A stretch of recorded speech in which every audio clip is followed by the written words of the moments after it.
के केस तो तेज़ी से बढ़ ही रहे हैं, आप सब जानते हैं। और लगातार 25,000 पर डे का आंकड़ा अब आगे बढ़ चुका है। अब ऐसा लग रहा है कि धीरे धीरे 25-26 हज़ार तक बढ़ गए, 28,000 30,000 तक हो जाएगा ये आंकड़ा।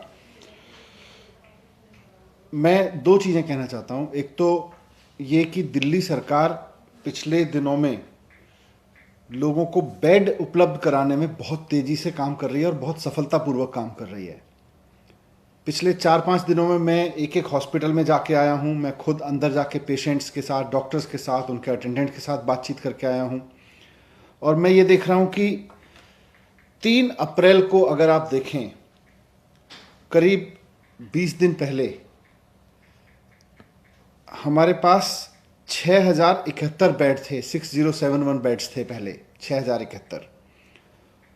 और आज हमारे पास में इस वक्त 19,101 बेड हैं। यानी कि करीब करीब 2 हफ्ते के समय में,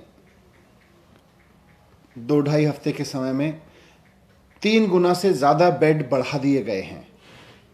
19,000 बेड्स इस वक्त दिल्ली में उपलब्ध हैं, दिल्ली में हैं जिन पे पेशेंट्स हैं। इसमें से 2,500 बेड्स अभी भी वैकेंट हैं।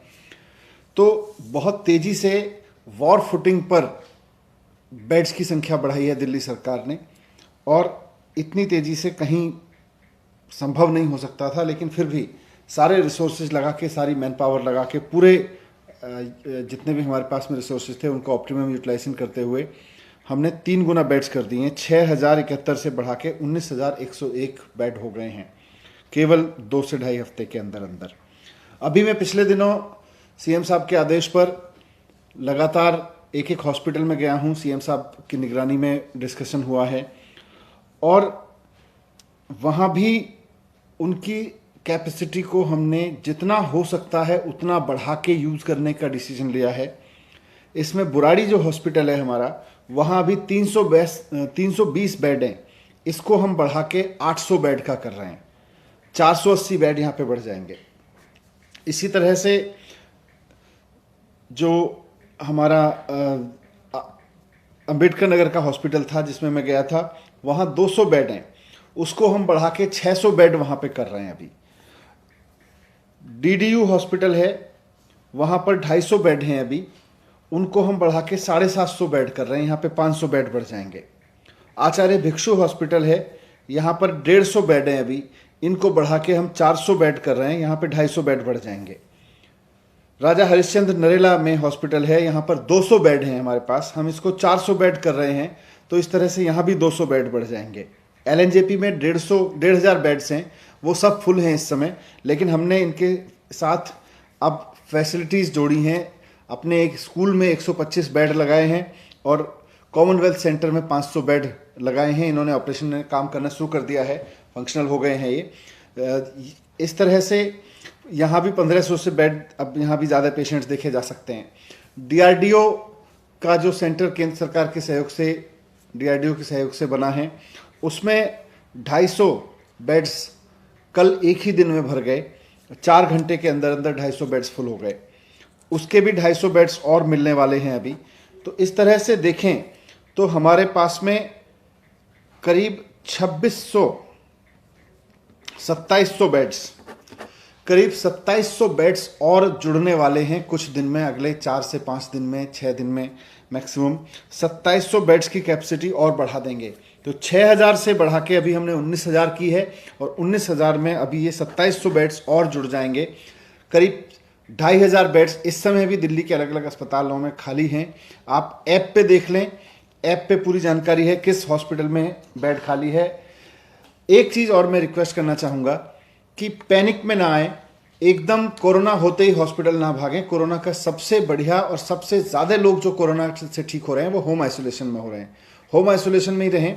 अगर किसी कारणवश बुखार नहीं उतरता है, बुखार ज़्यादा आ रहा है, या कोई और सिम्टम्स डेवलप हो रहे हैं और आपको खांसी या उस तरह की चीज़ें ज़्यादा बढ़ रही हैं, शिकायत बढ़ रही है, डॉक्टर से कंसल्ट करके आप हॉस्पिटल जा सकते हैं। आपको बेड मिल सकता है। आप ऐप पे जाएं, जिस हॉस्पिटल में आपको बेड है उसी में जाएं।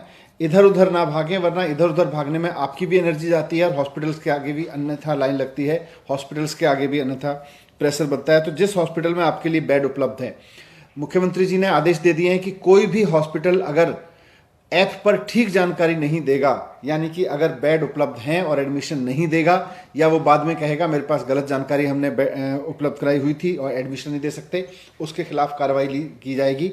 2 हॉस्पिटल्स के खिलाफ कार्रवाई पहले भी कर चुके हैं। फिर से कहना चाहूँगा, पैनिक ना करें। एक और चीज़ जो मैंने नोट की है, मैं हॉस्पिटल्स में गया हूँ, पेशेंट से भी मिला हूँ और अटेंडेंट से भी मिला हूँ जो बाहर खड़े हुए हैं। कोविड के समय में सारे डॉक्टर्स बहुत मेहनत कर रहे हैं, अपनी जान पे खेल के मेहनत कर रहे हैं। वो किसी भी कीमत पे आपकी जान बचाना चाहते हैं, भले ही उनको कोरोना हो जाए। पूरा का पूरा मेडिकल स्टाफ इस पे लगा हुआ है। मैं जब हॉस्पिटल में जाता हूं तो नीचे खड़े हुए अटेंडेंट को सबसे ज़्यादा इससे शिकायत मिलती है कि साहब कई दिन हो गए हमारे पेशेंट को डॉक्टर ने नहीं देखा। मैं जब जाके उसी पेशेंट से हॉस्पिटल के अंदर मिलता हूं, वो भी कहते हैं कि हाँ जी डॉक्टर नहीं आए। जब डॉक्टर मेरे साथ पीपीई किट में खड़े होते हैं और मैं खुद पीपीई किट पहन के खड़ा होता हूं हॉस्पिटल में, तो मैं पूछता हूं ये डॉक्टर साहब हैं, ये आए थे आपके पास? वो आदमी कहता है हाँ जी मैं तो सुबह आया था, ये तो सुबह आए थे। अब क्योंकि पीपीई किट में डॉक्टर की पहचान नहीं होती, पेशेंट को लगता है कि जो व्यक्ति मेरे पास देखने आ रहा है, और ये गवर्नमेंट और प्राइवेट दोनों जगह से मुझे अटेंडेंट से शिकायत मिल रही है कि साहब हमारे हॉस्पिटल में हमारा पेशेंट भर्ती है, डॉक्टर ने उसको देखा नहीं है। पीपीई किट में डॉक्टर की ऐसे पहचान नहीं हो सकती है, और आपसे आके बात करके आपसे कंसल्ट करके चला गया। आमतौर पे पेशेंट को लगता है कि ये कोई जनरल अटेंडेंट होगा, जनरल ड्यूटी असिस्टेंस होगा, वो आके मेरे से हालचाल पूछ के चला गया है। डॉक्टर आके पूरी दवाई लिख के जाते हैं, बता के जाते हैं, चेक करके जाते हैं, रिपोर्ट करके जाते हैं। उनको पेशेंट को कई बार समझ नहीं आता। नॉर्मल केस में अटेंडेंट साथ में होता है, अगर नॉन कोविड केस होता था, नॉन कोविड पीरियड में अटेंडेंट साथ में होता है, तो अटेंडेंट और पेशेंट को मिलके पता चल जाता था कि भाई डॉक्टर आ गए हैं।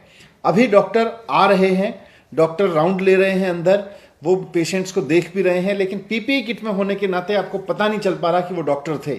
इसलिए ये इमेज हॉस्पिटल के बारे में ना बनाए, इस पैनिक में ना आए कि मुझे डॉक्टर्स ने नहीं देखा। हम सब मिलके, जैसा मुख्यमंत्री जी कहते हैं, हम सब मिलके कोरोना से लड़ेंगे। सबने लॉकडाउन लगाया है, लॉकडाउन का फॉलो करें और पैनिक ना करें। सरकार ने, जैसा मैंने कहा, 6000 बेड्स को बढ़ा के 19000 कर दिया है, और अभी 2700 बेड्स अगले हफ्ते के अंदर अंदर दिल्ली के मेडिकल इंफ्रास्ट्रक्चर में और जुड़ जाएंगे। यही मुझे आपके सामने रखना था। Thank you. खबरां नाल जुड़े रहो दिन रात, सिर्फ पंजाब वायर न्यूज़ दे नाल।